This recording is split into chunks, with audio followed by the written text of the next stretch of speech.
Yeah, of course, angry. I think a huge part was how is it possible that you can even think of doing that? And over the years, as someone who has participated in Thaipusam since young, there are many issues when you go through Thaipusam. Um, I don't want to be gender specific, but then, as you're walking through, you see guys who are drunk. You see boys who are on their bikes, ramming all the way, playing really loud music, which is not devotional related. It's like rap songs or stuff like that.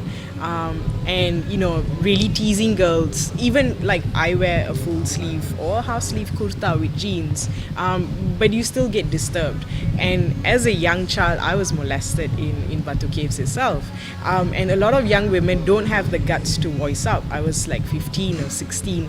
So for you to actually start screaming, people say just scream lah, that would have stopped it. It's not that easy because your first reaction is to like jam up. And so what angered me was that women have been keeping quiet all these years, tolerating all of these things that they have been like doing to us. But then suddenly now our skin disturbs you. Like, it seems like anything that we do will be like disturbing. So I figured, I looked at the Facebook page itself. He didn't get much traction, but I think there were a lot of people who were commenting on it. And I think what upsetted me even more was that I heard a lot of women who were in the religious organizations that felt, yeah, he's a bit extreme, but he's got a point. And there was never a time where they have given a dress code to say men should wear traditional veshti or jippa to enter the temple grounds, so women should wear saris, along this manner. So why is there a double standards here, that women should wear according to something? And then again, you talk about culture and say it's not our culture to show skin. If you look back at, our great-grandparents, women in India never even wore the sari blouse. They just had a drape of cloth above their bodies.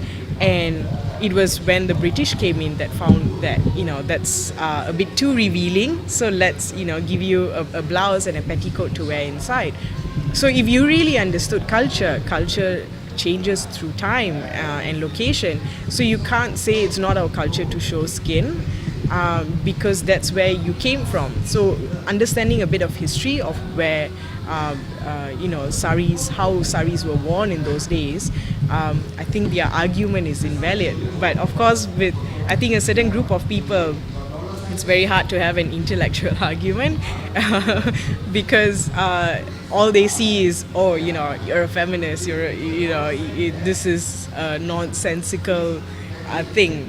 And they are just upset that women have the strength to speak up and say, I am not happy with this, I am not going to keep quiet, and they are pushing this. So, and then there was also this other woman in Penang who said something about it, regardless whether you agree of how she said the message out or something like that. The day she posted a video, that night she had cow dung in front of her house. And the next day she was threatened so much that she had to issue an apology video. So why is it when a woman verbally says something, you attack her physically or make threats to attack her physically? I don't think that's right. Like, have a decent conversation, right? So having all of those things in mind, I had to do something that was a lot more subtle and obviously a lot more artistic as well, which is why I got this group of people who we all share the same values and we all share the same, I suppose, an objective for the future, that we want to see the culture more accepting of the different roles that both men and women have to play, and not just focus on correcting our clothes, rather giving us equal opportunities to if you're going to pray, let's focus on the praying rather than the clothes.